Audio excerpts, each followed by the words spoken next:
It's always nice to have a little bit of good news, right, in the middle of everything.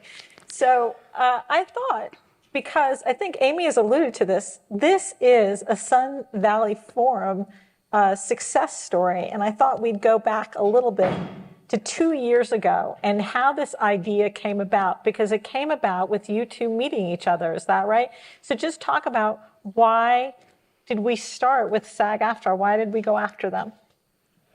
Well, I mean, first of all, let's back up even a little bit. The funny thing is, sometimes these dine-arounds that Amy puts together, you're like, really, should I go to this? And I went to the dine-around and met Alex and learned what she was doing. She learned what we were doing. And this would not be happening without the Sun Valley Forum and Amy. Oh, there we go.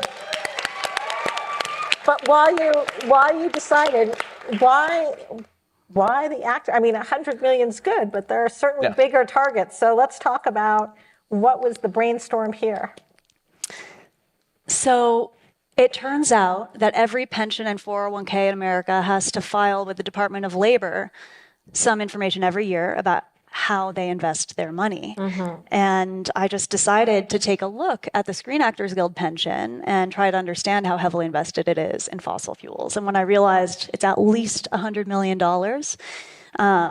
I went to a Jane Fonda Climate PAC fundraiser, hoping I'd get a chance to meet her there, and I did. And when I told her that number, as you might imagine, she was pretty worked up about it. She took my phone out of my hand and put her direct cell phone number in it and said, let's do something to change this.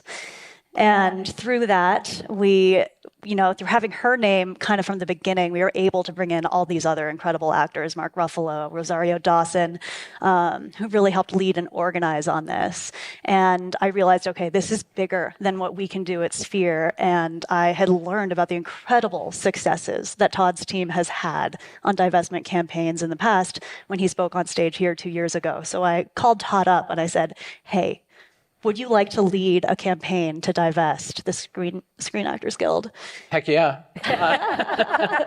And the reason it was so attractive to us from a campaign perspective is we're always looking for, like, how do we go beyond the fight right in front of us to the next 30, 40, 100 things that we need to get done. And we can't compete with big oil. Their ad budget is one of the only reasons they're even considered to be a halfway decent investment or somehow essential for our economy. But when we look at the power that these folks in that video are going to generate, we're going to reach hundreds and hundreds of millions of people, billions of people that have not known that they're invested in oil and have not known there's a way to get out of it. Well, so my next thought from you is, like, so this happens 2 years ago. You meet Screen Actors, Jane Fonda, but Hollywood's like progressive. They're like, they know about climate. So why is it 2 years later, and why is there a campaign? Why wasn't it like, oh, hey, thanks for pointing that out? Welcome to my world. Yeah. So I thought maybe this could be an example of the kind of thing you do and why it's so hard. So yeah. Bring us through this one in detail. I mean, despite the fact that we have run campaigns for 20-something years and generated literally like millions of social media hits, we approach a company, or in this case, SAG, and say, like, hey, here's the data. You're losing money on this terrible investment. So many of your members don't want to be invested in big oil. You should really get out of it. And they're like, send more information. We're like, what more do you want to know? And then the delay game happens, and then they want to meet in 6 more months. And, one of our basic principles at Stand is, like, we would rather have collaboration, but if we have to have conflict, let's do it. So what was your experience with all of this? Have you been through a campaign like this? What was it like to be on this side of it, instead of just offering a tool? I'm so grateful, first of all, to these actors for spreading the word, because this is something most people haven't even thought about, the fact that they're invested in fossil fuels, and just hearing that come out of their mouths is so powerful. And I can't wait to see what happens for this movement in the next few months. And Todd was talking about the big ad budgets of big oil, and they ain't got nothing on the followers and the free advertising. You guys had a number for the number of followers your actors have together. It was something like we can't keep up with it. We can't. There's how many Alex, people? The last count was 245 million. Wow. Aggregate followers that for free Yeah, are going to see this. So it's been incredible, and I'm so grateful to the incredible campaigning that this team has done, and just in awe that the actors care so much that they're putting their time into this. So we have a video, we have the social media campaign. What happens next? Like, what is the next steps? How do you move? How long does it take now before they divest? How long is it? What should we be looking for when we come back here next year? How will we know if you kicked butt or not? Okay, so I'll as far as the interactions with the pension managers, and then Alex can get into how we're going to get them out of this problem that they've created. They're probably calling us now and want to meet, and we will begin to go over all the material that they previously haven't paid attention to, and we'll see now like what a strong argument it is to get out of fossil fuels. So that's going to be the first phase. And then there's a whole process of actually getting them to make these moves, which is more Alex's bailiwick. Yeah. So Alex, when they're ready to go, what should happen?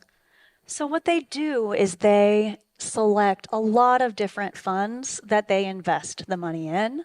And there are a few of those funds that are invested in fossil fuels to varying degrees. So they're going to have to either get out of those funds, which is more likely, and choose alternatives that are fossil free, or convince those fund managers to stop investing in fossil fuels, which I'm not sure how much you've seen other institutions be successful with that route.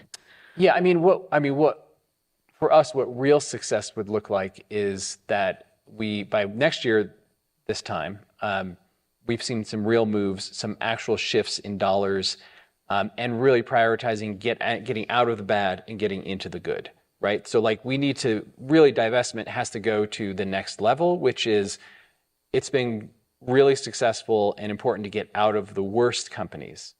And now, from all the stuff we talked about the last couple of days, from Bhutan to regenerative agriculture, like that's where the money has to go to.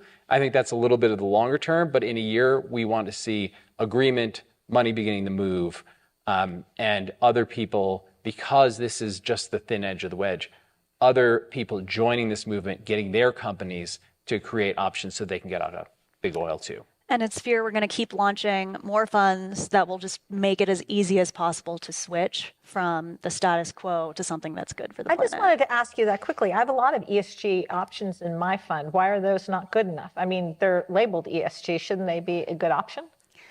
When I was asking back in 2017 for a climate-friendly option in our 401k, I got the same thing. You know, our 401k advisors were sending me all these ESG funds, and I would type in their names to fossilfreefunds.org and see they were invested in Exxon and Chevron. And at the time, I wasn't in finance. I didn't even really know what ESG meant, but I was like, I'm pretty sure it doesn't mean climate friendly. Like, what is this? And it's true. Now that I've learned a lot more about the financial world, I understand that most ESG funds are not even intended to reduce one's impact on the planet. They're just intended to lower the risks to companies posed by environmental, social, and governance factors.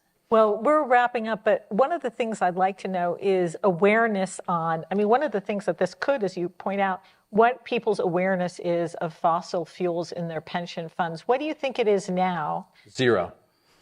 Zero. I think we're near zero. Like, not many people know that because it's not like you get on your 401k and you see, whatever ESG fund and it says fossil fuel invested. Like, nobody really knows. It's hidden in plain sight. And so what we want to do is bring the awareness up and then to have people start taking action. And I think you're going to see that. Well, I'd love to see is honesty in labeling. Like, you should just have right. to. And I should throw out one more statistic, which is there's $1 trillion from just U.S. retirement savings invested in the U.S. fossil fuel industry, and that makes up 1/5 of the market cap of the U.S. fossil fuel industry. So if we all move our money, we can take away that 1/5 of the money that they have invested in them. And that is true power. So go to retirebigoil.org, join the movement. And take back your power. Thanks very much, everyone.